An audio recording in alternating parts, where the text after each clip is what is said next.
그러면 우리 복음서와 예수, 이 복음서를 오늘 이 시간과 그다음에 다음 시간 이렇게 두 개 하는데 오늘은 복음서의 구조와 특성을 좀 같이 나누고요. 내용과 주제와 함께. 다음 주는 구체적으로 복음서에 있는 그 내용들이 어떤 얼개 속에 있는지 그렇게 구성을 했습니다. 자, 신약은 우리가 이제 지난 시간에 잠깐 얘기를 하긴 했지만 이게 구약이 이제 이렇게 옛 언약의 법과 규범으로서의 오경과 또 옛 언약 공동체의 역사인 역사서, 그 다음에 시가서, 이제 그 욥기 시편 잠언 전도 아가 이게 다섯 권의 시가서거든요. 옛 언약 백성들의 삶과 영성 생활, 그리고 선지서가 이제 나머지 쭉 이제 있는 거죠. 이렇게 이제 카테고리를 나눌 수가 있어요. 그런데 이것이 신약에 그대로 연결이 됩니다. 그래서 신약에 복음서가 오경 연결돼 갖고 새 언약의 법과 규범, 또 역사서가 신약에는 하나밖에 없지만 사도행전 해갖고 새 언약 공동체의 역사 이렇게 되고요. 그 다음에 선지서는 그새 언약 설교와 언약 공동체의 종말과 완성 이렇게 해서 이게 상응하게 되고요. 시편은 신약에 그게 없어요. 그래서 이제 새 언약 시대에 와서는 이 이제 욥기 시편 잠언 전도 아가를 그냥 이렇게 우리가 있는 그대로 받아서 이렇게 활용하고 또 적용하면 되겠습니다. 우리 복음서 새 언약법이라고 이렇게 다시 생각해 볼 수 있는데 마태, 마가, 누가, 요한 이렇게 돼 있죠. 그런데 이게 역사서고 그다음에 사도행전은 누가복음 속편으로 돼 있다는 거 여러분 아시겠죠? 그래서 어떻게 되냐면 갈릴리에서 예루살렘까지가 누가복음. 그래서 예루살렘 초점이 있어갖고 첫 번째가 누가복음이 그렇고 예루살렘에서 로마까지 이게 사도행전. 그래서 이제 예루살렘 중심으로 이 누가가 이렇게 글을 쭉 정리를 했습니다. 서신서를 보시면 바울 서신, 히브리서, 공동 서신 이렇게 나눠요. 그래서 바울 서신은 우리가 알고 있듯이 여행 서신과 옥중 서신과 목회 서신 이렇게 13개고요. 그래서 연대기 순이 아니라 분량 순서로 배열돼 있어요. 그러니까 실제로 고린도 전후서가 먼저 쓰였고 로마서가 쓰였거든요. 예, 그런 면에서 여러분들이 이제 바울 서신을 읽을 때 저도 예전에 이제 그렇게 했는데 분량 순서대로 배열을 한 거예요. 옛날에는 이제 책이 귀했고 또 이렇게 두루마리 형태로 돼 있었기 때문에 저 길이로 해서 보관하기가 쉬웠기 때문에 그렇게 한 거죠. 지금 우리 같으면 저렇게 배열 안 했겠죠, 그죠? 옥중 서신 이렇게 있고 이제 목회 서신이 이제 이렇게 쭉 나눠질 수 있고요. 그다음에 히브리서는 지금 요새 제가 강해를 하고 있는데 이제 누군지 저자가 불확실한 거예요. 그래서 디모데가 언급된 걸로 봐서 바울의 동역자들을 잘 아는 사람이 했을 거다. 그렇게 이제 얘기를 하는데, 이게 이제 다른 서신들과는 달리, 그 당시 그 로마에 있는 서신과 달리, 도입부가 아닌 결말부에 인사말이 있는 거죠. 우리나라가, 사실 편지 쓸 때 앞에 인사말 안 쓰는데, 그런 면에서 또, 이렇게 특이한 특성을 갖고 있습니다. 그리고 공동서신, 나머지 다 공동서신이에요. 그래서 야고보서, 베드로 전후서, 유다서, 요한 1, 2, 3서 이게 공동서신 이렇게 서신서가 있고요. 그래서 이것은 이제 수신자가 일반적인 사람, 뭐 그럼 에베소 교인이잖아요. 그러니까 그렇게 구체적으로 수신자가 누구인지가 이제 이렇게 드러나는 게 있지만 이 공동서신은 수신자가 어떤 특정인에게 구분되어 있는 게 아니라 일반적인 사람에게 이렇게 돼 있는 것, 그 공동서신을 이룬 학자들이 붙인 거죠. 요한계시록은 묵시면서도 동시에 서신서 양식을 띄었어요. 독특한 구조를 갖고 있습니다. 그래서 일정한 시간과 제한된 공간을 넘어서서 언약의 성취와 종말을 이제 그리는 그런 형태로 돼 있고요. 아주 종말과 말세의 사건을 극적으로 묘사하기 위해서 수많은 상징들을 하고 있고, 궁극적으로 이제 당면한 현실을 인내로 이기게 하려고 이런 이제 묵시 문학을 적극적으로 활용을 했습니다. 우리가 이제 요한계시록을 오늘날 우리가 읽어보기는 참 쉽지가 않은데 고대 그 1세기 요한계시록이 쓰여질 당시에 터키 지방 그 지방에서는 이러한 묵시 문학이 유행을 했대요. 그래서 오늘날 우리가 이제 판타지 문학 있잖아요. 판타지 영화, 판타지 문학. 이게 이제 묵시 문학과 괴를 같이 하는 문학 장르입니다. 그래서 요즘도 이제 묵시 문학이 많이 유행하고 판타지 문학이 유행하고 판타지 영화도 유행하는데 그 당시도 그랬던 거예요. 그렇게 보고요. 그다음에 이제 우리가 앞으로 어떻게 신약완을 이제 이렇게 전개할 것인가. 그래서 이제 우리가 복음서, 사도행전, 서신서 중심으로 가는데 3강, 4강이 복음서, 예수 그리스도의 생애 메시지를 정리하고요. 그다음에 사도행전이 이제 역사서로서 초대교회가 성립되고 어떻게 성장해 갔는지 로마사에 자리 잡게 된 배경을 같이 공부할 거고요. 그다음에 중간에 바울 신학이 들어가요. 바울 신학이. 그래서 이제 바울이 워낙 이제 많은 서신도 썼고, 그다음에 바울이 이제 신구약을 연결하는 데서 중요한 신학을 쭉 정리를 했거든요. 그래서 아브라함 이야기의 재해석을 통해 형성된 바울 신학을 조명을 합니다. 그래서 실제로 아브라함 얘기를 제가 구약 안에 창세기 좀 나오지 않고 거기서 얘기하지 않고 신약에서 이제 다뤄요. 왜냐하면 구약에서는 아브라함이 그렇게 조명돼 있지 않아요. 그래서 초점이 야곱에게 초점이 맞춰져 있죠. 근데 신약으로 넘어오잖아요. 예수님이 아브라함 얘기를 꺼내요. 나사로가 이제 거지 나사로가 이제 하늘나라 갔는데 거기 누가 있냐면 아브라함이 있는 거죠. 그 당시 신학적인 배경에서는 그 자리에 누가 있어야 되냐면 모세가 있어야 되잖아요. 모세가. 그래서 모세가 율법을 잘 지켰느냐 안 지켰느냐를 판가름하는 어떤 그 재판장으로 거기 있어야 되는 거잖아요. 그런데 아브라함이 있는 거야, 아브라함. 아브라함은 뭐예요? 율법을 잘 지켰느냐 아니냐가 아니라 언약 관계로서 언약에 충실했느냐를 보는 거예요. 그게 이제 완전히 다른 그 패러다임이죠. 그 얘기를 이제 하는데 이 바울과 아브라함을 잘 이해해야 그래야 신약의 바울 신학 전체를 잘 이해할 수 있습니다. 그래서 유업을 일구며 하나님 나라를 살아가는 인생 여정의 전형적인 모델로서 아브라함을 이제 초점을 맞춥니다. 물론 히브리서 저자도 그렇게 해요. 이게 그 당시 이제 초대교회 우리 그 선배들이 이제 초점을 맞췄던 거고요. 그 다음에 이제 서신서를 보면은 이제 베드로의 생애와 바울의 생애 이거를 이제 서신적 정리를 그렇게 하면서 AD 60년대 시대의 상황 속에서 베드로와 바울의 영적 여정을 이제 다루면서 이제 진행을 이제 하게 되고요. 그 다음에 마지막에 이제 교회를 세워간 사도들의 메시지에서 서신서의 중요한 주제들, 그것이 오늘날 우리들의 교회와 신앙에 어떻게 이제 적용해야 될지 그런 데 초점이 맞춰져서 이야기 전체가 전개가 진행이 됩니다. 그리고 이것이 끝나고 이제 신약 2로 넘어가잖아요. 신약 2로 넘어가면 그 요한의 영적 여정이 나오고 그 다음에 이제 요한계시록 하면서 쭉 초대교회로 들어가는 그런 형태로 전체로 구성이 되어 있습니다. 보시면 맥과 얼의 신약 2잖아요. AD 90년대예요. 이제 일반적으로 이제 그 요한 서신과 요한 계시록, 요한 복음, 요한 문서 외에는 다 AD 60년대까지 쓰여진 거고 한 30여 년 후에 이런 핍박 속에서 이제 이렇게 흘러가는 그 이야기들은 이제 신약 2에 가서 한다. 이렇게 말씀을 드립니다. 자, 그러면 이제 초대교회에서의 복음의 구조. 복음은 우리가 잘 알고 있어요. 하지만 복음의 구조라는 말은 처음 들으셨을지 모르겠어요. 이것이 이제 성경에서 복음을 어떻게 우리에게 얘기해 주느냐를 잘 봐야 돼요. 자, 그리스 로마 문학에서 이 유앙겔리온, 복음이라는 말은 새로운 황제의 등극을 선포할 때 사용하는 표현이다.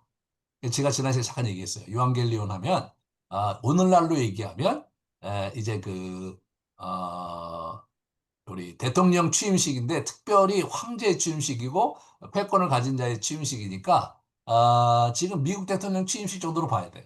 그죠? 미국 대통령 취임식 정도의 그 무게감이 있었던 것이 그 유앙겔리온이죠. 유앙겔리온. 예?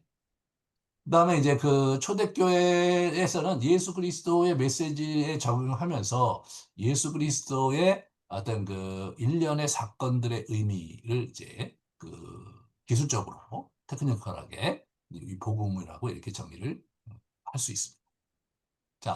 자, 예수 그리스도 사건의 구조에서요. 베드로 설교 이런 이제 구체적으로 우리가 이제 하나님은 누구이신가, 우리는 인간은 누구이고, 우리는 어떻게 죄를 지었고, 그 결과가 어떻게 됐고, 그리고 예수님께서 우리의 죄를 구속하기 위해 이 땅에 오셨고, 그 다음에 우리의 죄를 위해 십자가에 못 박혀 돌아가셨고, 부활하고 승천하셨다. 그죠? 이게 이제 일반적인 복음의 그 스토리예요, 스토리. 근데 이제 그런 스토리가 아니라 성경은 성경은 어떻게 복음을 우리에게 소개하고 있는가? 이런 질문을 던져보면요.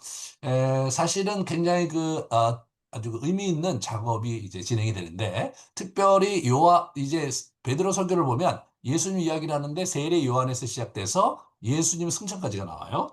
그리고 베드로 설교 두 번째 거 보면 세례 요한에 들어가서 예수 활동과 죽음, 부활, 승천까지 쭉 이제 설교에 이렇게 나오는 거예요. 근데 여러분 이게 뭔가 하나의 형식이 있었다는 게 금방 드러나요. 바울도 세례 요한에서 시작해서 예수 죽음, 부활, 승천 이렇게 되죠. 그러니까 예수님의 복음은 그분의 이 땅에 오신 것서부터 그분의 메시지도 메시지지만 일련의 사건의 흐름 전체를 가지고 이야기 전체가 초대교회 땐 그건 복음이라고 그렇게 이제 하나의 구조를 갖고 있었다. 이렇게 여러분 이해하시면 이제 성경을 보는 눈이 이제 확 뜨이죠. 그래서 이렇게 보시면 이제 사도 바울이 이제 쓴 거에 의하면 예수님이 하나님 나라 복음 선포를 했죠. 사도들이 전했죠, 복음을. 그리고 바울이 그걸 받았어요. 예? 이게 전수가 되는 거예요. 그래서 고린도 교인들에게 전하고 있는. 그러니까 이게 계속해서 복음이 전승되고 있었다. 그걸 볼 수가 있고 복음의 구조는 성경대로 우리 그리스도께서 우리 죄를 위해 죽으셨고 장사 지내는 바 됐다가 3일 만에 다시 부활하시고 증인들에게 보이셨다. 이거 이제 우리 바울이 고린도전서 15장 3절과 4절에 그렇게 딱 이제 예수님 스토리 속에서도 엑기스 중에 엑기스 중요한 핵심 포인트를 이렇게 딱 한 거예요. 이런 어떤 작업이 우리에게 왜 필요하냐면, 복음을 우리가 전할 때, 복음을 도대체 어떻게 전해야 되느냐에 있어서, 우리가 이제 일반적으로, 아까 제가 얘기했던 하나님께서 천지를 창조하시고, 인간이 죄를 지었기 때문에 문제였고, 그래갖고 악이 들어왔고, 그 다음에 그것을 위해서 예수님이 이 땅에 인간으로 오셔서 십자가로 박혀 돌아가셨다. 그리고 우리가 그를 믿는 자마다 이제 영생을 얻고, 부활하고 영원한 생명을 갖게 되었다. 이게 일반적으로 이제 그게, 신학자들이 정리한 그런 구조예요. 그런데 실제로 초대교회는 그렇게 하기보다는 이렇게 했다는 거예요. 근데 여러분 우리가 복음을 전할 때 그렇게 이제 신학자들이 정리해 놓은 논리적인 구조만이 그게 파워풀한 건 아니에요. 그러니까 이게 그 상황에 따라서 이렇게 전달될 때 그럴 때 하나님께 성령께서 역사하셔서 그 사람을 터치하는 거예요. 제가 지난 11월 말에 저희 노예 임원들 부부를 데리고 저기 이제 임원 수련을 갔어요. 여기 대만으로 가는데 제가 이제 하루에 설교를 두세 번씩 하면서 이제 설교 들으면서 여행도 하고 그런 시간을 가졌는데 제가 버스에서 시편 63편으로 설교를 했는데 버스에 있었던 한국 가이드가 거기서 은혜를 받은 거예요. 예? 그 예수님 얘기도 안 했고, 거기에는 여기서 얘기하는 어떤 예수 그리스도의 십자가의 죽으심과 부활 얘기 전혀 들어가 있지 않아요. 근데 거기서 이분이 은혜를 받으셔갖고, 그래갖고 이제, 이 성경이 이런 얘기가 있는지 몰랐다고 굉장히 관심을 표명하고, 계속 제가 설교를 했는데, 그 다음날 예수님 영접했어요, 저녁에. 영접을 했다고요. 그러니까 이런 면을 우리가 잘 봐야 돼. 그러니까 이거를 어떻게 창의적으로 해당 영혼에게 접근하느냐의 문제다. 그러니까 이것이 꼭 어떤 그런 구조를 가져야 되느냐라는 질문에 있어서 좀 더 어떻게 되냐면 융통성이 있어야 된다. 그걸 알아야 우리가 처한 시대와 상황 속에서 어떻게 복음을 전하는 게 효과적일지 이걸 생각할 수가 있는 거예요. 자, 하나의 복음이고 네 개의 변주곡이 있는 거죠. 그래서 이렇게 보시면 중요한 건 뭐냐면 복음 이야기에서 첫 번째 중요한 것은 세례 요한부터 시작하는 거예요. 네? 세례 요한부터. 그리고 예수의 부활, 죽음과 부활 승천. 이 두 가지가 굉장히 핵심 포인트예요.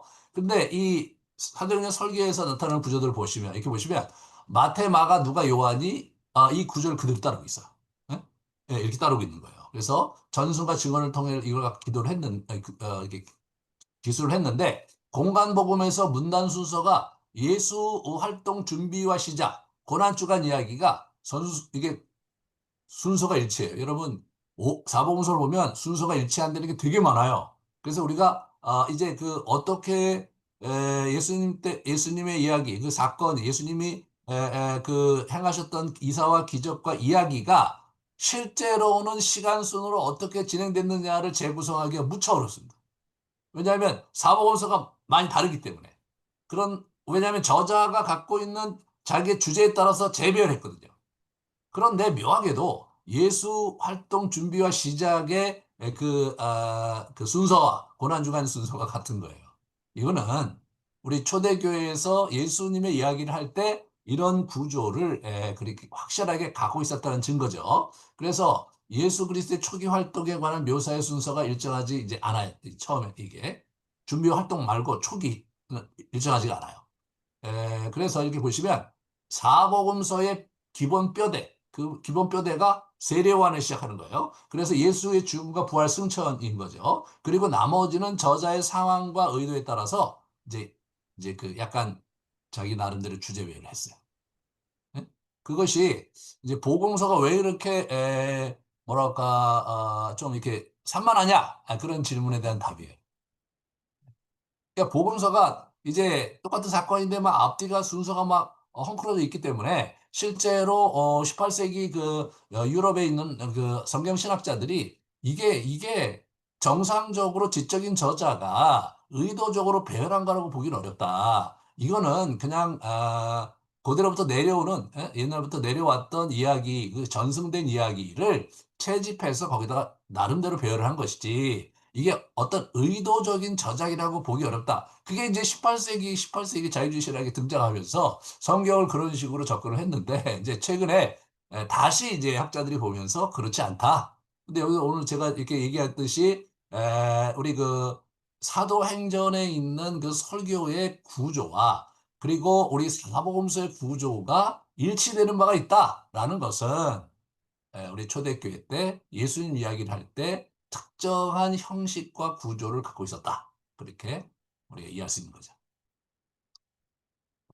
자, 그러면 공간복음과 요한복음 이렇게 나눠 보도록 하겠습니다. 자, 복음서는 공간복음, 이 공간복음이에요. 그래서 서로 유사점이 많아서 함께 비교해서 볼 수 있는 그 공간복음이 마태, 마가, 누가복음.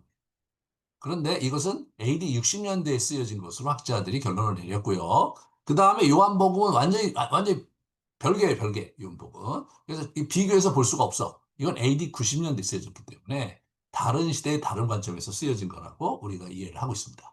자, 공간복음서, 마테마가 누가의 기록 배경을 보시면 60년대예요. 로마 정부의 핍박이 시작이 됐고 이단이 등장하기 시작했고 죽어가는 예수의 증인들이 있었던 거죠. 그러니까 여러분, 예수님이 AD 30년 전후에 돌아가셨거든요.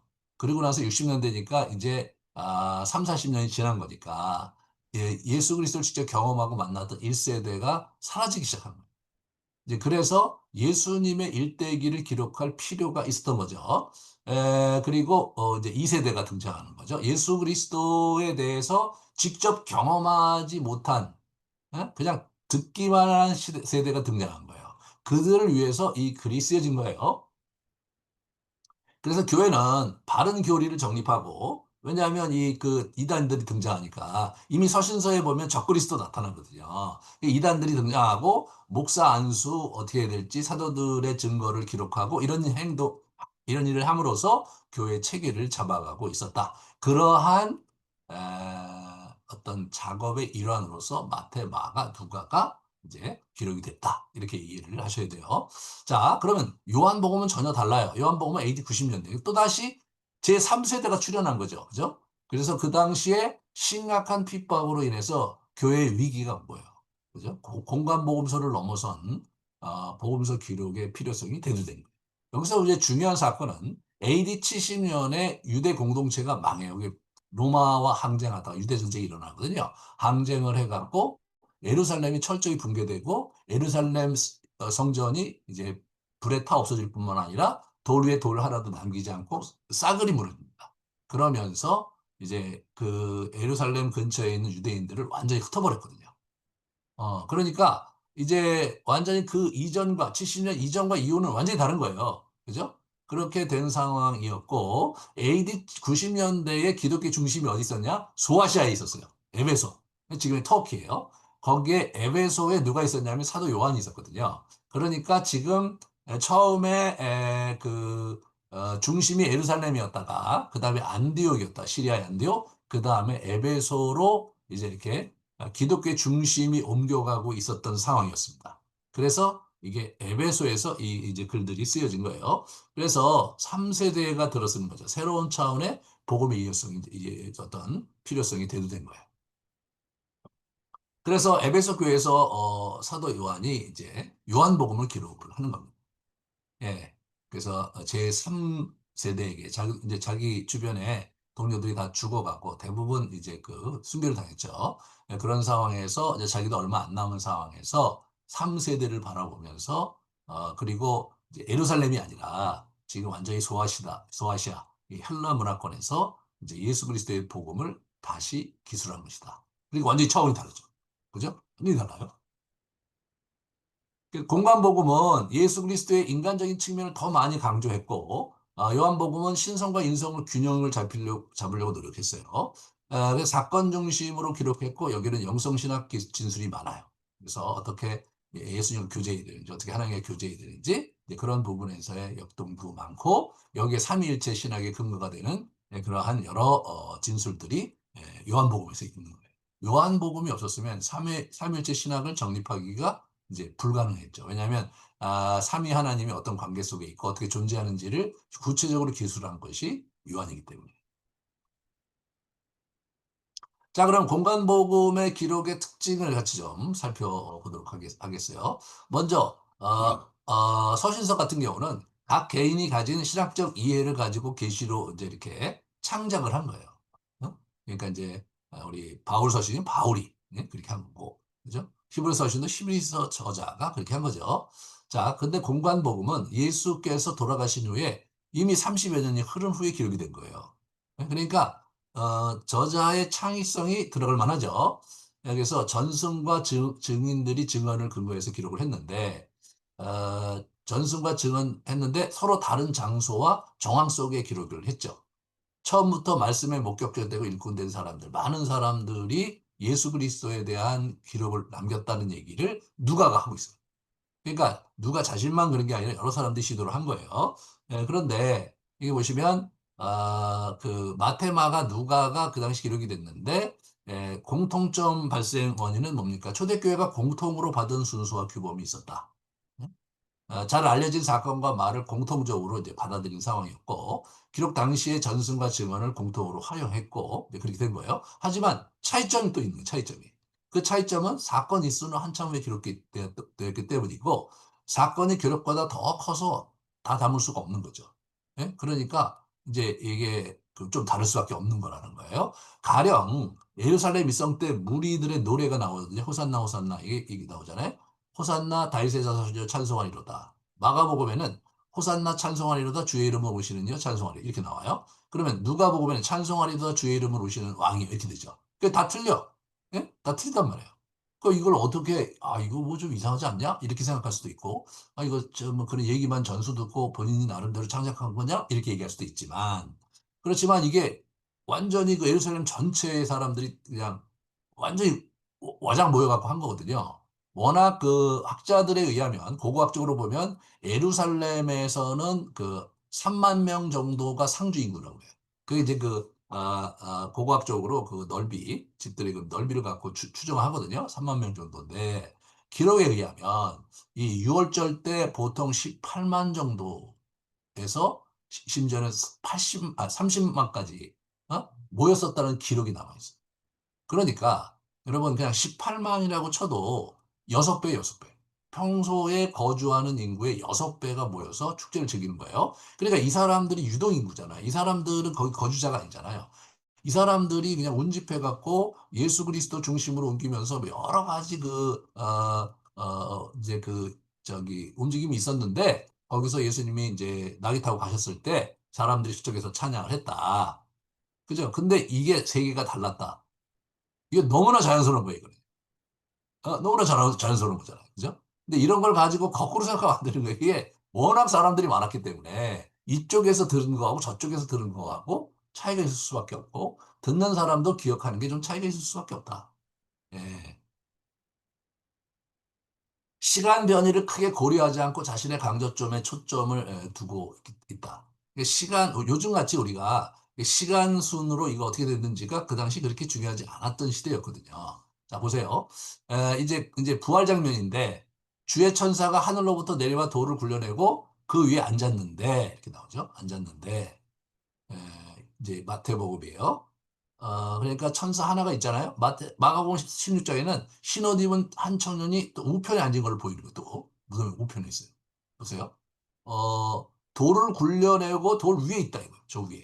근데 또 한 사람은 어떻게 되냐면 무덤 안에 들어가니까 거기 또 있단 말이에요. 그 다음에 우리 누가복음에 보면 문득 찬란한 옷을 입은 두 사람이 곁에 있다. 이렇게 나오잖아요. 그러니까 이게 뭐야 도대체. 이게 갔는데 거기 입구에 한 사람이 있었고 돌 위에 들어가니까 한 청년이 있었는데 또 누가 보면 보니까 둘이 있다. 그러니까 이게 이게 이제 야 이거 뭐 귀신이야 뭐야 이렇게 생각할 수 있잖아요. 그러니까 우리 저자들이 이제 자기가 생각하는 초점을 제가 볼 때 여러 천사들이 있었던 것 같아요. 예? 그러니까 자기가 중요하다고 생각하는 초점을 가지고 이제 이제 천사의 등장을 묘사를 했지. 전체 그림을 그리고 전체가 체계적으로 어떻게 부활의 현장을 이렇게 우리가 이해할 수 있도록 그리려는 의도가 없었던 거예요. 그게 다른 거예요, 다른 거예요. 예. 그런 면에서 차이가 왜 발생하는지를 제가 말씀을 드린 겁니다. 자, 그래서 여기 보시면 한 천사가 무덤 열고 돌 위에 있었다 마태복음 여기 쭉 나오잖아요. 이때 여자들이 무덤에 들어오고 여자들이 한 천사가 우편에 있는 걸 발견하고 또 다른 천사를 발견하고 처음 천사의 예수의 자리가 보이고 막 이렇게 나온단 말이죠. 그러니까 이게 이거를 이렇게 장면을 묘사한 걸 보면 체계적인 어떤 재구성이 아닌 거예요. 저자가 갖고 있는 강조점에 맞춰져 있는 구성이다. 그렇기 때문에 다르다. 이런 부분들을 이해하고 보시면 이제 여러분들이 묵상할 때 큰 도움이 됩니다. 자, 그러면 이제 사복음서를 하나하나 이제 한번 해보겠어요. 자, 마태복음. 마태복음 같은 경우는 세리 마태가 예수 그리스도의 제자로 부름받는 장면을 기록했어요. 세리마테가. 그런데 여러분 재밌는 것은 뭐냐면 마가 누가는요 레위의 부르심으로 이제 기록을 해. 레위의 부름으로 똑같은 사건인데 다시 말해서 마태라는 얘기를 안 써요. 예, 다시 말해서 마가와 누가는 마태의 전직이 세리였다는 얘기 뺐어요.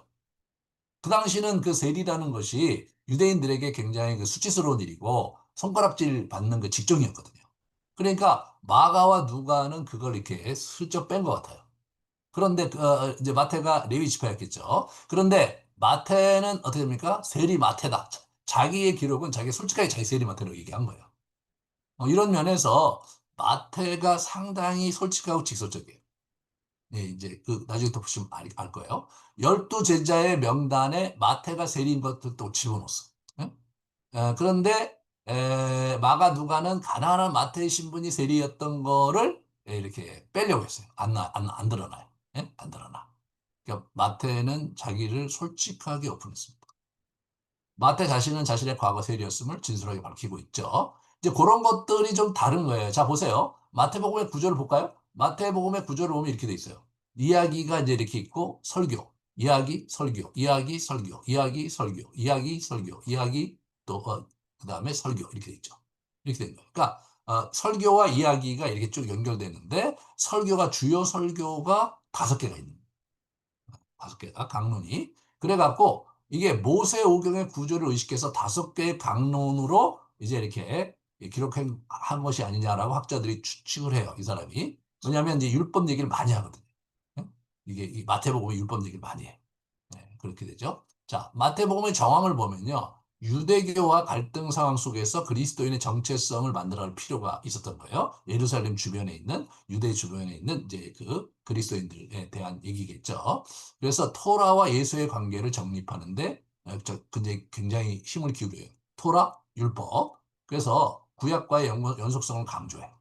그래갖고 구약 인용 공식이 있어요. 선제로 하신 말씀이 이루어지리 함이라. 이렇게 계속 반복돼. 예? 여러분이 마가복음, 누가복음, 요한복음 이게 이런 식으로 공식적으로 나오지 않아요. 근데 이 사람 마태복음은 이거를 공식 용어로 인용할 때 꼭 쓴단 말이에요. 그리스도와 족보의 탄생사가 1장, 2장에 나오는데 여기서 예수님이 아브라함의 후손으로 나와요. 여러분 참고로 누가는 아브라함의 후손으로 나오지 않아요. 거꾸로 가죠. 거꾸로 가서 예수님이 아담의 후손으로 나옵니다. 아담의 후손. 이게 굉장히 다른 거예요. 그래서 신명기에 버금가는 산상수훈도 5장, 6장, 7장 이렇게 나오죠. 그런 거예요. 그 다음에 이방인들과의 관계를 어떻게 맺어가야 할지를 가르치려고 했던 거예요. 유대교와의 결별과 종말에 대한 가르침. 그래서 좀 유대교와 이렇게 이제 긴장 관계 속에서 많이 결별하고 있었거든요. AD 70년 이후에 완전히 결별합니다. 왜냐하면 AD 70년에 예루살렘이 3년간 포위됐었는데 그때 로마와 항쟁하는 과정에서 그리스도인들은 빠져나와요. 우리가 목숨을 걸고 로마와 싸울 이유가 없다는 거죠. 왜 그렇습니까? 예수님이 가이사의 것은 가이사에게, 하나님의 것은 하나님에게 선을 그었거든요. 그래서 이 사람들이 이제 거기 같이 죽을 이유가 없으니까 빠져나왔죠. 나중에 이제 유대교의 입장에서 볼 때는 이 사람들은 배신자야. 그래서 로마 전역에 있는 그 유대교 회당에서 그리스도인들을 축출합니다. 그게 이제 AD 70년 이후에. 그렇지만, 이미, 이제, 유대교와 그리스도인 갈등이 많았죠. 예수님 당시, 뭐 예수님 돌아가실 때도 막 갈등이 많았으니까. 그래서 이거를 유대교의 결별의 종말에 대한 가르침을 23장서부터 25장까지 따로 이렇게 다 모아놨어. 특히, 23장은 이제 완전히 그 서기관과 바리새인들의 문제를 지적한 것을 쭉 욕 모음집, 비난 모음집 또는 비평 모음집으로 할 수 있는 게 따로 정리가 됐을 정도죠. 그 다음에 모든 민족을 제자 삼으라는 명령. 이게 이제 28장에 나오는 거예요. 그래서 그러므로 너희는 가서 모든 족속을 제자로 삼아 아버지와 아들과 성령의 이름으로 세례를 베풀고 내가 너희에게 분부한 모든 것을 가르쳐 지키게 하라. 이게 세상 끝날까지 너희와 항상 함께 있으리라고 말씀을 하신 거죠. 그래서 예수님의 관심이 온 인류에 있었다는 것을 아주 직접적으로 드러내고 있죠. 여기서 마태복음 보니까 제자들 중 베드로의 모습과 행동에 더 주안점을 두고 기록을 했어요. 마태는. 예? 그래갖고 가이사라 빌보 사건 때 베드로의 행동을 구체적으로 진술을 했어요. 그리고 물 위에 걷는 베드로 얘기도 여기만 마태복음만 기록돼 있고 성전색 사건도 마태복음만 기록돼 있어요. 그러니까 이제 베드로의 구체적인 그 모습을 초점을 맞춰서 많이 하고 있었다. 그걸 이제 알 수가 있죠. 자, 그럼 마가복음 넘어갈까요? 마가복음. 이 마가는요, 이제 베드로의 동역자였어요. 그죠? 로마인이었고 이제 베드로의 설교를 토대로 이걸 기록을 했죠. 그래서 베드로와 바울이 순교당한 직후에 로마 교회를 위해 쓰여졌다고 알려져 있어요. 히에라폴리스, 히에라폴리스가 어디냐면 그 지금의 터키에 있어요. 터키에 주교 파피아스의 기록에 의하면 마가는 베드로의 동역자였고 그가 기억하는 것들을 정확하게 기록하였지만 이 주님의 말과 행동을 순서대로 기록하지는 않았다. 왜냐하면 주님의 말씀을 직접 듣지도 않았고 따라다니지도 않았기 때문인데 그는 내가 말한 대로 후에 베드로를 따라다녔다. 이 사람이 필요에 따라 교훈을 기록했지만 주님의 말씀의 총합을 만들지는 않았다. 마가는 어떤 잘못도 저지른 것이 아니며 그의 기억하는 대로 몇 가지를 기록했다. 그래서 총합을 만들려는 것보다는 그쭉 있는 것을 그대로 기록하는 데 수초를 맞췄기 때문에 좀 두서가 없이 보인다. 이제 그런 얘기를 한 거예요. 그래서 한 가지 이 사람이 크게 생각한 것은 그가 들은 것 가운데 어떤 것도 생략하거나 위조하지 않는 것이다. 라고 이제 AD 2세기에는 이렇게 생각을 했는데 최근 학자들은 전혀 다른 이야기를 합니다.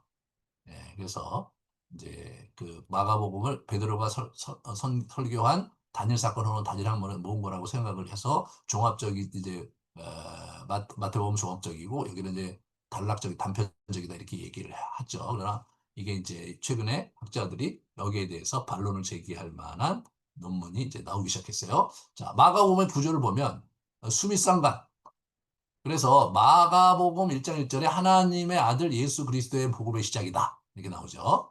그 다음에 마가복음 끝에 보면 15장 39절에 보면 예수를 향하여 섰던 백부장이 이르되 숨지신 걸 보고 이르되 이 사람은 진실로 하나님의 아들이로다. 하나님의 아들 이렇게 됩니다.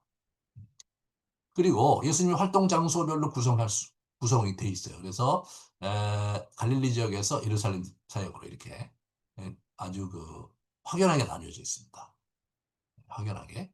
이제 마태복음 왔다 갔다 하거든요. 마태복음의 기록에 보면. 여기는 이제 딱 정리가 이렇게 돼 있는 거예요. 그다음에 헬라 고전 비극의 틀을 따라 활용한 거예요. 기록을 했다. 이게 아주 결정적인 어떤 마가복음의 구조에서 결정적인 역할을 했습니다. 서원이 나오고 1막, 2막, 3막 전환 일어나고 4막 파국, 그다음에 5막 파국의 준비 파국, 십자가를 죽고 에필로그 이렇게 돼 있는데 이 구조가 헬라 고전 비극의 구조였다는 거예요.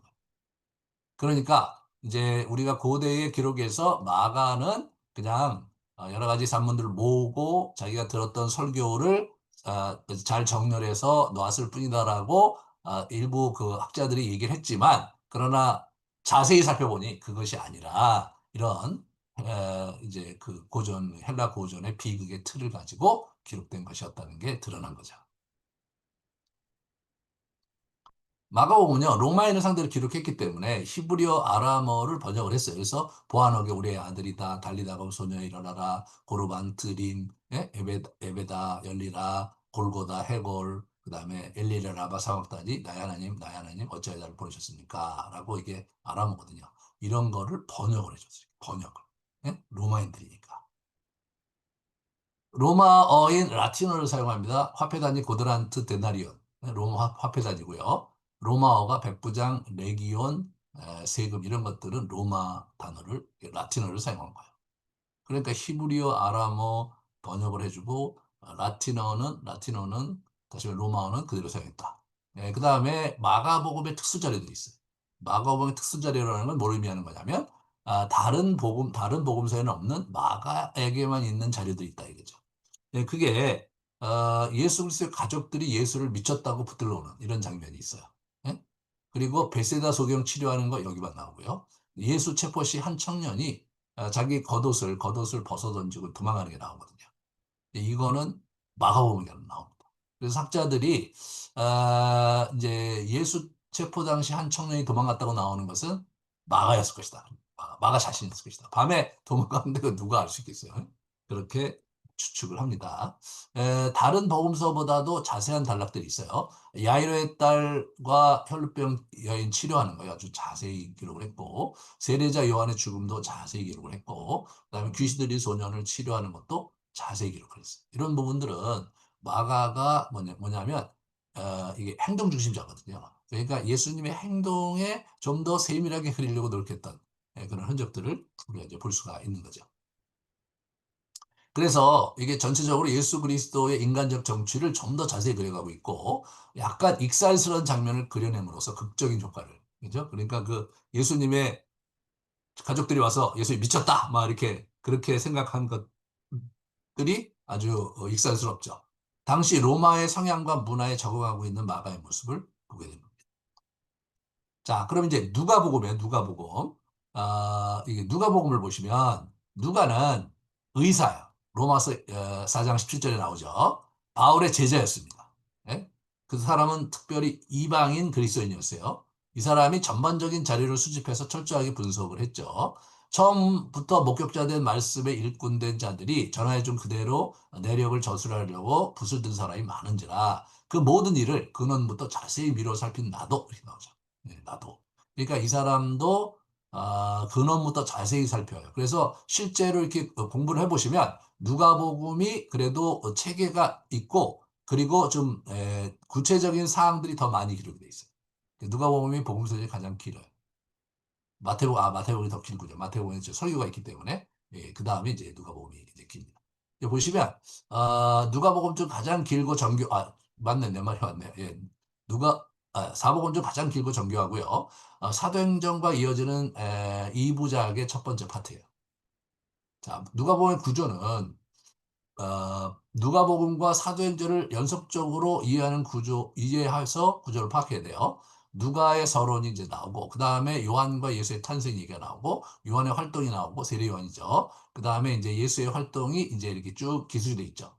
24장까지 쭉 기록이 돼 있습니다. 그리고 이제 사도행전 서론이 나오고, 사도들의 활동이 기록이 돼 있는 거예요. 그러니까 이제 이렇게 예수의 활동, 사도들의 활동, 이렇게 이제 내용이 그렇게 구성이 돼 있고, 재밌는 것은 뭐냐. 요한과 예수의 탄생이 1장과 2장이 나오는데 이것은 다른 복음서에 없는 거예요. 다른 복음서에. 그러면 누가는 어떻게 저 예수의 탄생 기자, 그러니까 우리가 알고 있는 이제 우리 마리아가 수태를 했고 마리아의 노래 거기 나오거든요. 그거 어떻게 알았겠냐? 그래서 학자들은 누가가 마리아를 인터뷰했을 것이다라고 봐요. 음? 이 사람이 미루어서 철저히 살폈다고 그러는데 실제로 이야기를 채집하는 과정에서 많은 사람들 인터뷰하고 증언들을 모으고 했던 그런 것들이 역력하게 드러나는 장면. 예, 그런 장면이 이제 누가복음 1, 2장이 이제 그 대표적인 특징을 보여주는 것이고, 그 다음에 이제 누가복음 9장 51절에서 19장 27절까지 예루살렘에 이제 향해서 이제 출발하는 거. 그 다음에 이제 19장 27절에 예루살렘에 도착하는 것으로 나오고, 그 이후에 체포돼서 이제 고난을 당하시는 그런 게 쭉 나오거든요. 이게 하나의 이 사람이 갖고 있었던 예루살렘 여행 여행 모음이라고 생각해요. 거기에 쭉 있는데, 여기에 정말, 에, 보화 같은 그런 비유들이 여기 가득 나왔어요. 비유가. 나중에 말씀드리겠지만, 예수님의 비유의 대부분은 누가가 기록했어요. 누가가. 우리가 알고 있는 그 탕자의 비유, 그 다음에 뭡니까, 에, 잃어버린 양의 비유, 사마리아 비유, 이거 다 누가가 한 거예요. 예. 그러니까 누가가 그렇게 스토리텔링을 굉장히 재밌게 잘 하려고 노력을 했다. 우리가 알 수가 있죠. 자, 누가복음의 정황을 우리 같이 좀 보시면, 로마인들에게 기독교를 변증하고자 했어요. 로마에 대해 호의적이었습니다. 라틴어를 사용하고 있고요. 로마사적 시각에서 썼어요. 그러니까 지금 로마 사회잖아요. 그러니까 로마의 패러다임 속에 예수 그리스도를 이렇게 조명하려고 했었던 거예요. 그래서 가이사 아구스토가 영을 내려 천하로 다 호적하겠다. 이렇게 얘기하면서 그 이제 연호가 나와요. 연호가. 그러니까 황제 이름과 연호가 나오는데 자연스럽게 이제 로마의 틀 속에서 이해하려고 하는 흔적이 보이죠. 디베르 황제가 통치한 지 15해 곧 본디오 빌라도가 유대 총독으로 있은 지 이렇게 나온단 말이에요. 이런 서술 방식 자체가 상당히 이 로마를 의식하고 있다는 것이 역력하게 드러나잖아요. 로마 총독 빌라도가 3번이나 무죄를 발표한 거. 이것도 굉장히 의미심장한 거예요. 그러니까 총독 빌라도가 3번이나 이 사람 무죄한데 꼭 응? 이제 이렇게 우리 처형을 해야 되느냐에 있어서 의문을 제기했고 그 다음에 우리 청중들에도 그렇게 얘기했거든요. 거기 있는 많은 백성들에게. 이게 왜 이게 중요한가를 질문을 던져보세요. 여러분, 그 당시에 로마 사회에서요, 십자가형을 처하면 어떤 거냐면, 일반적인 범죄자는 십자가형을 처하지 않았어요. 가장 힘들었기 때문에. 예, 로마에 대항한 반역자들이에요. 로마 정권에 대항한 사람들만이 이제 십자가형에 처해졌고, 그 다음에 그것도 로마 시민권을 가진 사람은 십자가형에 처하지 않았어요. 어? 그러니까 예수 그리스도는 형벌상 보면은 정치범인 거예요. 정치범이죠. 그런데 실제로 그렇다면 로마 사람들에게 예수를 전하려고 할 때 반로마 항쟁을 했던 사람을 그 교주로 모시고 있는 종교가 되는 거잖아요. 그러니까 누가가 그렇지 않다. 예수는 로마에 항쟁한 사람으로 모함을 받아서 죽었을 뿐이지, 예? 예수는 로마 총독 자신도 죄가 없다고 얘기했을 정도로 로마에게 대항한 적은 없다. 그게 나온 거야, 그게요. 그게 나온 거예요. 이런 부분들이 우리가 이제 지금 제가 얘기하는 시각에서 이제 복음서를 보면 저자들이 무슨 고민을 갖고 있었는가 이런 부분들을 엿볼 수가 있죠. 네. 그 다음에 예수의 이제 로마 백부장 예수를 칭찬하거든요. 여러분 백부장은 군인 중에 군인이었어요. 여러분 지금도 미국 사람들은 우리 저기 군인들을 이렇게 존경해요, 존경해. 예? 그래서 저기 뭡니까 비행기 타잖아요. 비행기 타도 이게 군복 입고 오잖아요. 사람들이 일어나서 자리 양보하는 사람 많아요. 저기 앞에 우리 이코노미석 이런 데서 그 사람들한테 자리 양보하는 사람 많아요. 굉장한 리스펙트를 해요. 우리 누굽니까? 우리 지금 트럼프도 군인들 앞에서 꼭 거수경례 하거든요. 그러니까 뭐냐면 이 패권을 가진 나라에서 굉장히 중요한 게 군인이고 군인에 대해서 이제 존중하고 예우를 하는 거 그거는 사실은 이제 굉장히 중요한 부분이죠. 그러니까 그 당시에 그 백부장 같은 경우는 이제 백인 대장에서 100명의 그 우리나라로 얘기하면 이제 중대장 정도 되는 건데 그 이제 장군 장교였는데 좀 달랐던 건 뭐냐면 선출을 했다 그래요. 예? 이게 위에서 장군이라 이런 사람들이 임명을 한 게 아니고 그 백인대에 있는 그 부대원들이 선출을 한 거예요. 왜냐하면 이제 싸우러 나갈 때 자기 목숨을 맡길 수 있는 사람, 신뢰할 만한 사람, 그걸 자기 대장으로 뽑아야 될 거 아니에요. 그러니까 이 백인대는 그래서 기존의 우리 사병들보다도 굉장히 많이 봉급도 막 몇 배가 됐고 존경을 받는 사람이었어요. 그러니까 이제 로마의 정신, 로마의 백부장이 그 사람이 예수를 칭찬한 거예요. 그러니까 이거는 그때 로마 사회에서 굉장한 사건입니다. 가이사의 것은 가이사에게 이렇게 얘기한 건 뭐예요? 그 이제 예수님이 반로마 그 항쟁을 하신 분도 아니었고 예수님 자신은 하나님 나라에 관심이 있었지. 로마가 뭐 어떻게 되고 더군다나 유대인이 이스라엘이 이렇게 유대 그 민족이 이렇게 독립하는 거에 전혀 관심이 없어요. 예수님 전혀 관심이 없었어요. 정치적인 데 관심이 없었어요. 그러니까 당시 로마 사람들에게 이 누가복음이 어떻게 전달됐겠는가를 생각해 보시면 이런 책이 있었기 때문에 로마 사회에서 기독교인이 급속도로 팽창한 거예요. 그러니까 예수님 돌아가시고 얼마 후에 보면 뭐 한 이제 한 1, 2년 후에 보면 10,000명 정도가 이제 그리스도인이었죠. 그런데 313년에 우리 그 이제 밀란 칙령에서 콘스탄틴 대제가 기독교를 공인했는데 그때 어떻게 됐냐면요.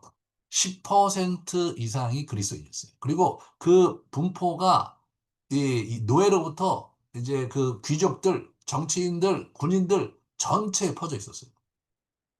그러니까 계속해서 핍박했는데. 이런 부분에서 누가복음이 어떤 역할을 했을지 여러분 생각을 해보세요. 예? 누가복음이 이 누가복음이 그 로마 사람들이 볼 때는 이거는 진짜 고상한 도고 그다음에 이제 반로마적인 어떤 색깔이 전혀 없고 정치적인 색깔도 전혀 없고 순수하게 정말 사랑과 의를 전하는 그런 도였다는 것이 누가복음 같은데 아주 여실하게 드러나는 거예요. 누가복음이 아주 큰 역할을 했을 거라는 생각이 들어요. 그리고 이제 그 사도행전도 보면 그런 게 잘 드러납니다.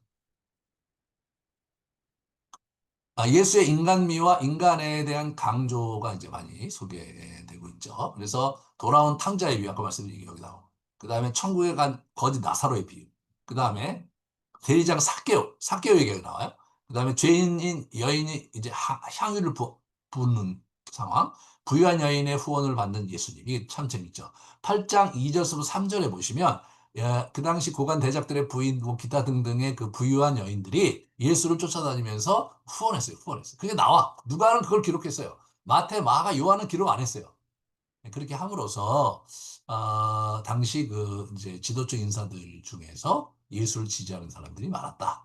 그런 부분들을 이제 언급을 하고 있는 거죠. 그래서 여기 보시면 이게 막달라 마리아, 헤롯의 청지기 구사의 아내 요한나, 수잔나 다른 여러 여자가 함께하여 자기들의 소유로 그들을 섬기더라. 이 언급을 한 거예요. 이게 누가가 그걸 한 거예요. 누가가.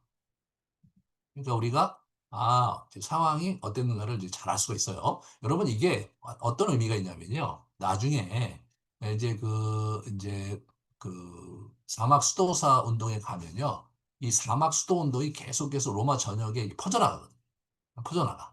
그런데 여러분 로마가 근데 콘스탄티노플로 이제 이사 가면서 로마가 있어 로마에 있는 그리스도인들 중에서 부잣집 여인들이 자기 집을 오픈해서 수도원을 했어. 수도원. 예? 미망인들이 모여가지고 수도원을 했단 말이에요. 여러분 그분들이 그때 이제 리더십을 가지고 이제 그렇게 행했던 그런 부분에 있어서 사실은 이제 그 이런 글들이 굉장히 큰 영향을 줬을 거라고 생각합니다. 그런 부분들을 잘 봐야 되고 일부 사람들이 이제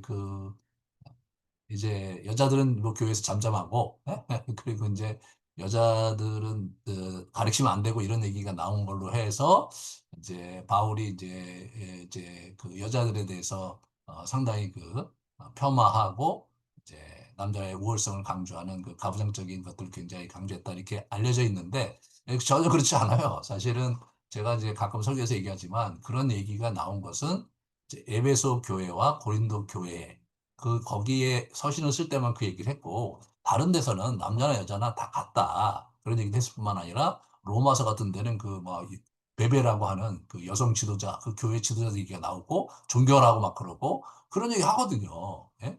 그 사람 뭐 교회 지도자로서 16장에 보면 그 영향력을 행사하고 있었고 그러니까 이제 그걸 해석할 때 그렇게 이제 에베소서와 이제 디모데 거기 보면 이제 나오는데 그런 또 고린도 에베소와 고린도거든요. 고린도, 디모데도 이제 에베소 교회였으니까 그 두 교회 그 지역이 창녀들이 많은 지역이었어요. 거기가 우상 숭배가 굉장히 강했고 거기 신전 창녀들이 뭐 수백 명씩 있었던 곳이거든요. 그러니까 이제 분위기가 완전히 다른 그런 지역 사회였거든요. 그래서 예수님께서 저기 우리 사도 바울이 그거에서 엄격하게 금했지. 그러한 사도 바울이 그거를 그렇게 강조한 거를 그러면 그걸 일반화시키려면 그 서신서 외에 다른 서신서에서 그러니까 우리 자매들에 대해서 어떻게 평가하고 리스펙트 했는지 그런 거 여러분 그뭐 이제 우리가 잘 봐야 되죠. 예, 빌립보에서 그 루디아라는 그 진주장사 자주 옷장사 만나갖고 그 사람의 리더로 그 사람이 인도해갖고 그 사람 집에서 교회 시작했거든요. 이런 부분들은 사도 바울이 무슨 여성에 대해서 그렇게 무슨 뭐 열등하다고 생각하고 여성은 남성 주의 밑에 있어야 된다고 생각하고 그랬으리라는 그러한 가정 자체가 이게 이제 아구에 안 맞는다. 네, 그렇게 생각해 볼 수 있죠. 그러니까 이런 우리 누가가 여러분 사도 바울의 제자인데 사도 바울 따라다녔던 제자 아니에요. 그런 사람이 특히 여자들에 대해서 이렇게 기록을 했고 누가의 여자들에 대한 기록이 많이 나오거든요. 그런 부분을 우리가 이게 바울의 사상과 연결이 돼 있다고 우리가 이해할 수 있는 거죠. 이 보편 종교로서 이제 기독교를 소개하고 아브라함의 후손이 아니라 아담의 후손으로 기록한 것도 특이하고 가난하고 소외된 자에 관심이 많았고 사마리아인들에 대한 배려, 어리석은 부자 이야기, 불쌍한 여인들을 막 돌봐주고 그래서 이 불쌍한 여인들 돌봐주는 얘기가 네 개나 나와 이게 여기만 나와 이거 다른 복음서에 안 나와요. 그러니까 이 누가가 여인에 대한 관심이 되게 많았어요. 네. 그래서 공관복음서를 이렇게 제가 이제 마치고 요한복음으로 들어가려고 하는데 요한복음 들어가기 전에 잠깐 쉬도록 하겠습니다. 공간복음서 막 정신이 없었죠. 제가 빨리 이제 했는데 잠깐 우리 쉬겠습니다. 예, 그래서 10시까지 쉬는데 지난번처럼 이게 이제 이렇게 질문하실 거 있으면 네. 오늘 내용에 특별한 질문이 없으시네요. 예, 그래서 이제 요한복음으로 넘어갈게요. 요한복음으로. 이 요한복음은 아까도 얘기했지만 좀 다른 차원에 쓰여진 거예요. 그래서 AD 60년대에 그래서 쓰여진 게 아니고 AD 90년대에 쓰여졌거든요. 이게 분위기가 완전히 달라요. 예, 그래서 이제 제일 중요한 것은 제가 아까 말씀드렸듯이 AD 70년에 예루살렘이 망했다. 즉 예루살렘 준비 그 유대 이 땅 근처에는 유대인들이 완전히 이제 밖으로 나가 살게 했어요. 추방했어요. 4세기, 4세기에 다시 돌아와요. 그러니까 지금 현재 유다와 예루살렘에는 유대인이 없어요. 이 사람들이 다 흩어져 있어요. 근데 흩어져 있는데 어디에 가장 많이 가 있었냐면 소아시아에 많이 가 있었어요. 그래서 이제 소아시아의 수도였던 에베소에 이제 거점을 갖고 있었던 우리 사도 요한이 이제 그걸 하는 거예요. 자, 같이 보시면 2세기 말 교부 이레네우스는 이후에 품에 안겼던 주님의 제자 요한이 그 아시아의 에베소에 머물고 있는 동안 그 복음서를 저술했다 이렇게 쓰여지고 있고요. 그리고 제자들 중에 하나 요한이 네 번째 복음서 그의 동료 제자들과 감독들을 권면하자 그는 말했다. 나와 함께 오늘부터 3일 동안 금식하자. 그리고 우리 각자에게 무엇이 계시되었는지 서로 이야기하자. 그날 밤에 사도 중에 하나인 안드레에게 계시가 왔고 모든 사람들의 확증하에 요한은 그의 이름으로 모든 것을 기록해야 했다. 요한이 기록한 게 분명하죠. 여기 보시면 이 요한복음의 구조를 보면 이게 표적들의 책, 물론 프롤로그하고 에필로그가 있고 표적들의 책이 있어서 2장부터 12장까지 표적들이 쭉 나오고 13장서부터 이제 그 다락방 설교 이렇게 쭉 하면서 마지막 고난의 영광을 받은 책이 나오는 거예요. 그래서 실제로 이분의 책은 반 정도가 이제 고난 그 십자가 그러니까 마지막 만찬에서 십자가상 돌아가시고 그다음에 이제 부활하신 사건에 초점이 맞춰져 있는 그런 형태로 돼 있죠. 그래서 일곱 개 표적들의 책 일곱 개 표적들을 이게 강의하는 거예요. 표적을 얘기하고 오해한 것을 이제 풀어주고 이렇게 하는 거거든요. 가나안 혼인잔치, 디모데의 오해와 해설, 그리고 사마리아 여인의 오해와 해설 이렇게 보죠. 그다음에 고간 아들을 치유하고 그다음에 베데스다 38년 된 병자를 치유했는데 또 유대인의 오해와 해설, 오병이어 이런 부분도 이제 그렇게 쭉 이제 해설하는 게 나왔고 그다음에 소경의 치유도 이제 미리 해설하고 마지막 해설하고 마무리 해설하고 나사로와 부활도 해설하고 이렇게 나오는 거예요. 그러니까 이제 이분은 뭐냐면 강론이 있었던 거죠. 예수님의 표적을 해설을 자꾸 해줬어요. 설명을. 영광의 책에서 보시면 13장에서 14장까지는 만찬과 다락방 설교를 하셨고 그다음에 이제 일어나서 움직여 갖고 이제 우리 겟세마네 동산 가시는데 거기 노상 설교와 기도가 이제 쭉 이제 정리가 돼 있죠. 아주 구체적으로 정리가 돼 있어요. 그리고 18장에서 20장까지는 예수님의 죽으심과 부활 이렇게 연결이 돼 있습니다. 자, 요한복음의 정황은 핍박 상황이 암울하게 들이운 상황이었어요. AD 90년대. 그래갖고 기존의 공간 복음 외에 이 헬라 세계에 이해될 수 있고 공감될 수 있는 새로운 차원의 복음, 예수 복음을 이제 이렇게 기술할 필요를 느끼고 있었던 거죠. 성교와 교훈을 목적으로 이제 사도 요한이 요한복음을 이제 기록을 하죠. 이것을 기록하면 너희로 예수께서 하나님의 아들 그리스도이심을 믿게 하려 하며 또 너희로 믿고 그 이름을 힘입어 생명을 얻게 하려 합니다. 그래서 이제 공감소 복음서와 다른 요한복음의 이제 기록 이제 것들을 이제 확인할 수 있는 것은 유대인 절기 중심의 기록을 했어요. 그래서 요한은 세 번의 유월절 등장했고 공간복음은 한 차례 유월절 등장했죠. 그래서 이 아, 요한복음에 세 번 유월절 등장했기 때문에 예수님이 3년, 3년 공생했다. 이게 이제 여기서 나온 거예요. 그 다음에 요한복음에 이제 초막절, 수전절에서 절기가 이제 많이 나와요. 근데 마지막 만찬이 유월절 만찬, 이거 유월절 전 만찬으로 언급됐어요. 그러니까 요한복음은 예수께서 유월절 어린 양으로 돌아가신 것을 기록했죠. 예. 그런데 공관복음은 6월절 만찬을 들고 계신 다음날 돌아가신 것으로 기록돼 있잖아요. 이게 좀 굉장히 다른 거예요, 여러분. 생각해 보세요. 예수님이 그 요한복음에서는 6월절 어린 양을 잡는 그 시각에 돌아가신 것으로 나와요. 그런데 여기는 6월절 만찬을 드시고 다음날 나오니까 이게 뭐 또 한때는 저 유럽에서 이게 뭐 이걸 어떻게 객관적으로 기술한 것이라고 볼 수 있냐 어떻게 절기를 저렇게 막 자기 멋대로 주제로 해갖고 저렇게 기록한 걸로 보니까 사실에 대한 기록이라기보다는 그 당시 신앙에 대한 기록이다 이런 아주 학자들이 또 엄청나게 얘기를 했어요. 근데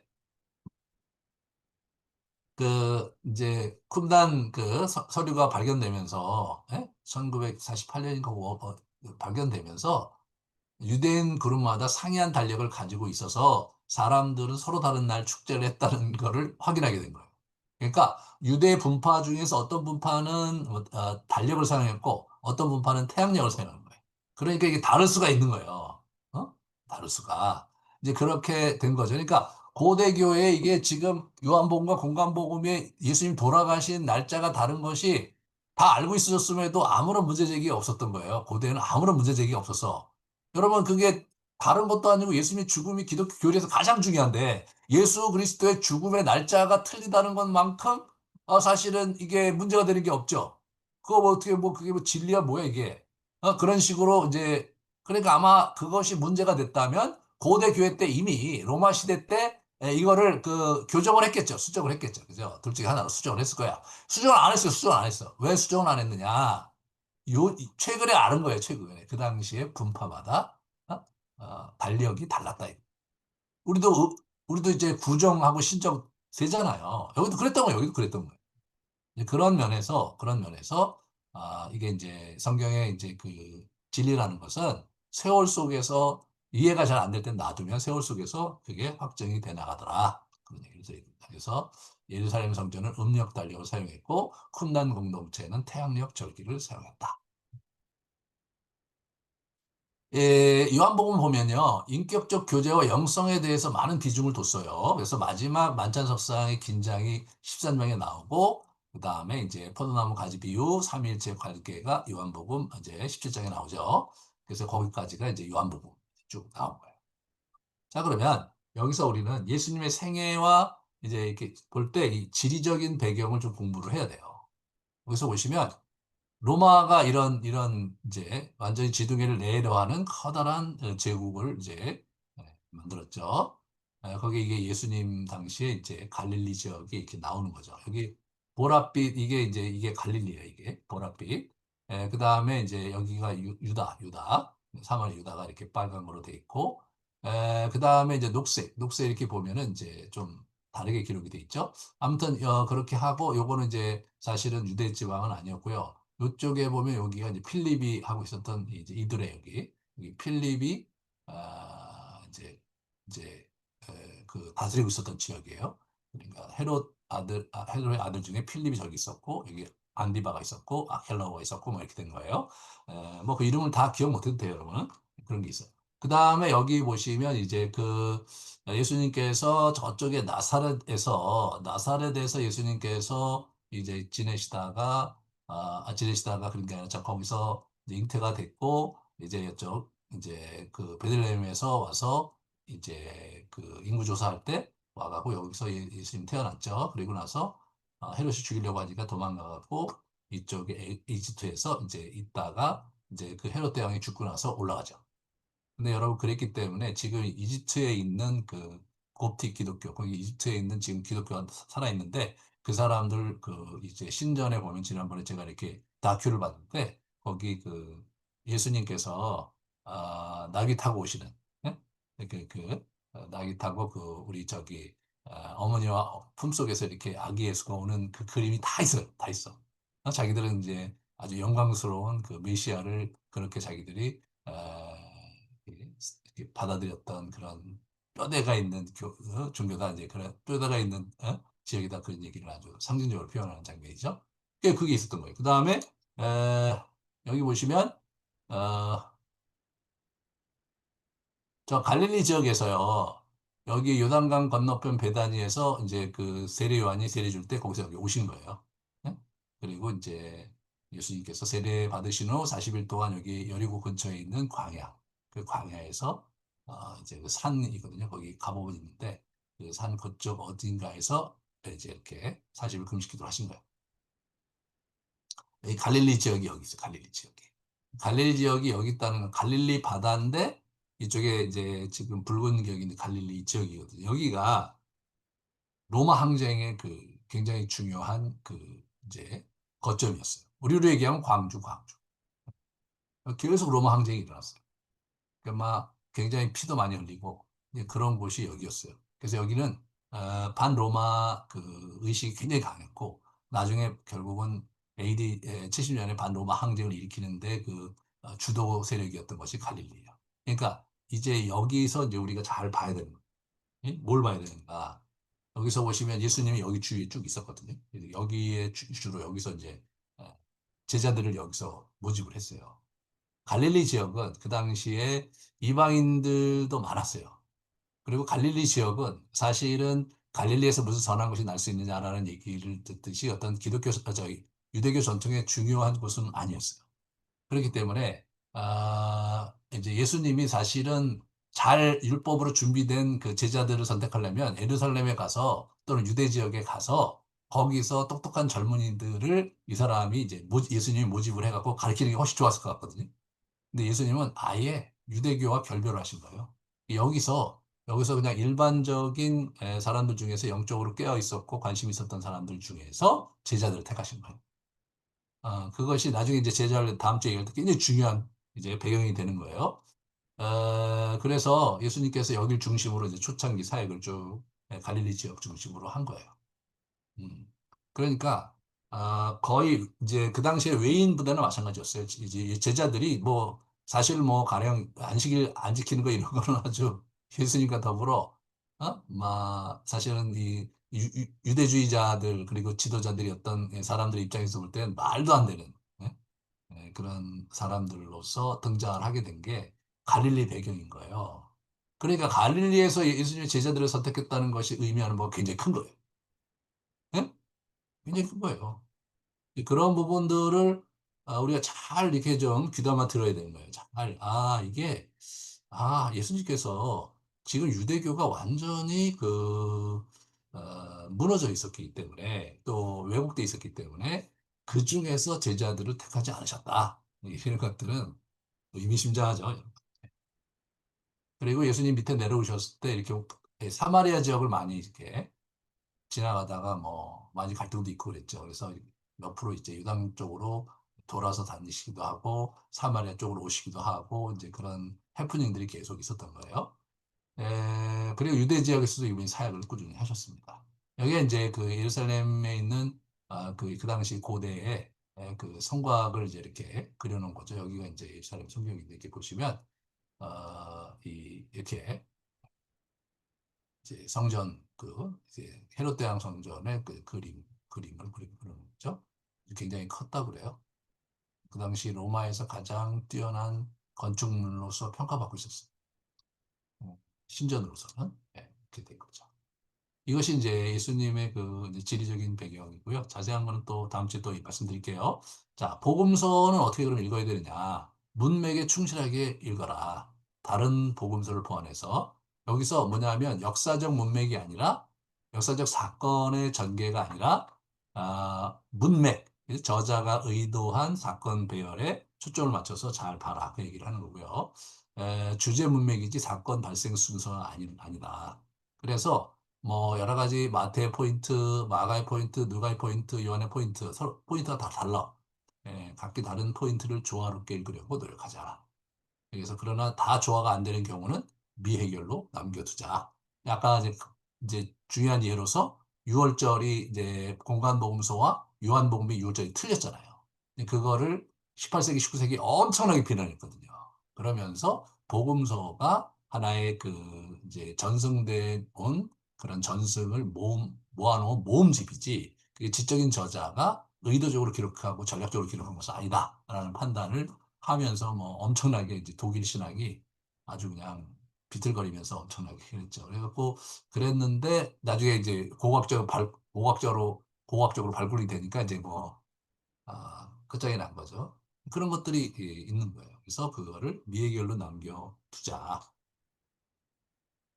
예수께서 행하신 일이 이 외에도 많으니 만일 낱낱이 기록되었다면 이 세상에라도 그 기록된 책을 두기에 부족할 줄 알죠. 예수님께서 짧게 3년 동안 공생애를 하셨지만 그걸 다 기록을 못했다는 거예요. 왜 그런지 아세요? 밀도 있게 살기 때문에. 굉장히 밀도 있게 사셨거든요, 이분이. 그러니까 우리가 그냥 설렁설렁 이렇게 지낼 때는 뭐 이렇게 뭐라 그럴까 이걸 기억하려면은 뭐 어려운 게 없어요, 어려운 게. 예? 제가 지난 10년 중에 가장 바쁘게 산 해가 올해였거든요. 2025년에 중요한 직책도 맡았고 또 교회 여러 가지 새로운 어떤 사역도 하고 그랬거든요. 그러니까 얼마 전에 그 1년을 쭉 돌아봤는데 너무 많은 거예요, 제가. 그거를 정리하기 너무 벅찰 정도로 포스트잇으로 막 기록하는데 야, 내가 이렇게 많은 일들이 있었구나. 그리고 그 많은 일들 속에서 하나님이 이렇게 역사하셨고 저렇게 역사하셨고 제가 이렇게 해주어 보는데 와, 이거는 그러니까 제가 그 이전에 사역했던 건 뭐 한 5년치가 한 해 다 이렇게 압축되어 있는 것도. 예? 그러면 저에게 있어서 제 인생에서 2025년은 이렇게 책 한 권으로 쓸 수 없는 정도의 양이 나오거든요. 그러니까 그런 면에서 그 예수님이 3년 예수님처럼 아주 신이시고 퍼펙트한 분이 하루 사시는 거하고 여러분과 제가 1년을 사는 거하고 농도가 농도가 많이 차이가 나요. 제가 이제 그 영성 훈련한다고 여기저기 쫓아다니면서 이제 강의도 듣고 이제 교제도 하고 이제 미국에서 그랬는데 그럴 때 이제 그분들을 이렇게 아주 오랫동안 기도했던 분들을 만나잖아요. 그건 너무 이게 완전히 차원이 다른 거예요. 그러니까 그 짧은 시간 며칠을 만나도 그 여운이 오래 가요. 진짜 오래 가고 다시 생각나고 그분이 하신 말씀이 나 안에 이렇게 가슴에 박혀 있는 말씀도 있고 그때 이후로 내가 비포 애프터를 안 해주는 경우도 있고 그러거든요. 그러니까 이게 뭐 인생을 그냥 그렁그렁 사는 사람들은 같이 며칠을 같이 있어도 그냥 지나가는 사람들이에요. 아무 의미도 없고 그냥 좋은 시간 보냈고 뭐 즐겁게 시간 보냈다 하지만 지나가면 기억이 안 남는 거예요. 안 남는단 말이에요. 예. 제가 이제 목회 시작할 때, 제 교회를 시작할 때 나는 어떻게 설교해야 될까 고민을 했어요. 그래서 그때 이제 고민을 하면서 저 어렸을 때 3살 때 교회 다녔거든요. 3살 때 교회 다니는데 내가 기억에 남는 설교가 어떤 목사님 설교가 기억에 남지라는 질문을 해봤는데 대부분 기억이 안 나와요. 예? 그분한테 설교를 들었던 기억은 남는데 무슨 설교를 들었는지 기억이 안 나요. 예. 근데 두 분이 저한테 굉장히 인상적이었는데 두 분이 그 성경 강의를 이렇게 하신 분이었어요. 기억에 나는 장면들이 있더라고요. 그래서 나는 기억에 남는 설교를 하는 게 맞다. 예수님도 기억에 남는 설교 하셨으니까 그래서 성경 강의 이제 하고 있는 거거든요.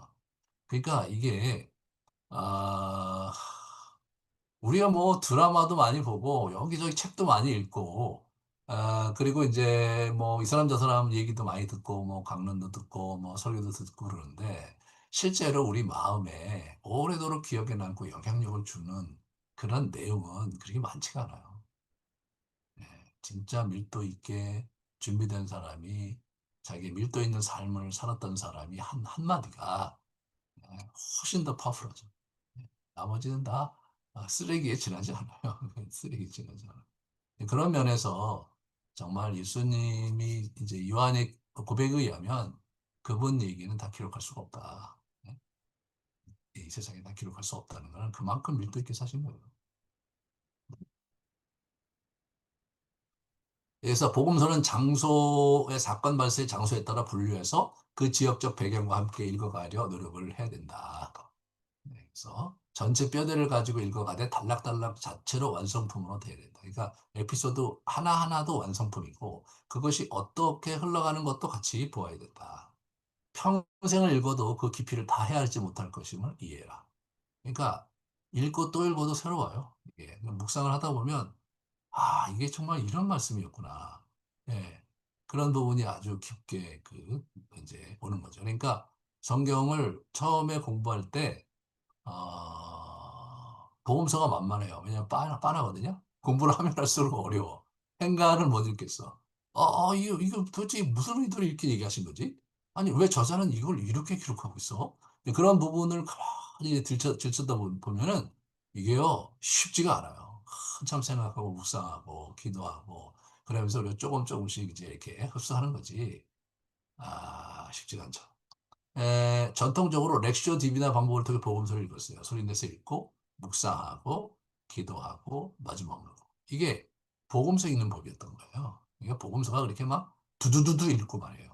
그런 책이 아니고, 또 열심히 연구하고 그런 책도 아니고, 이게 영적으로 그걸 가슴에 품으면서, 되뇌이면서, 깊이 내용에 이렇게 우리가 침잠하면서 주님과 기도하기 위한 걸로 고안된 책이에요, 이게. 복음서를, 이게 묵상을 위해서 아주 정교하게 고안된 책이에요. 그거를 지적으로 이해하는 것은 뭐냐면, 그건 기본이에요. 지적으로 쭉 이해하는 것은 기본이다. 근데 그게 다가 아니고, 뭐 내가 아는 걸 가지고 가만히 앉아갖고 그거를 머릿속에 헤아리면서, 되뇌이면서, 묵상하면서, 주님께 깊게 들어가고, 그분과 대화하고, 그 속에서 주님과 교제하는. 이게 복음서가 그런 거예요. 온 마음으로 읽어가야 하는 책 중에 책. 그게 복음서다. 그런 거예요. 자, 여러분 그 복음서에서 공통점과 차이점을 공부하면서 새롭게 깨달은 바는 뭐고, 향후 복음서 읽을 때 도움이 되는 내용이라고 생각하는 것은 무엇이었는지 잠깐 좀 어렵게 하시면서 돌아보는 시간을 갖겠습니다. 또 질문하실 거 있으시면 또 채팅창에 적어주시기 바랍니다.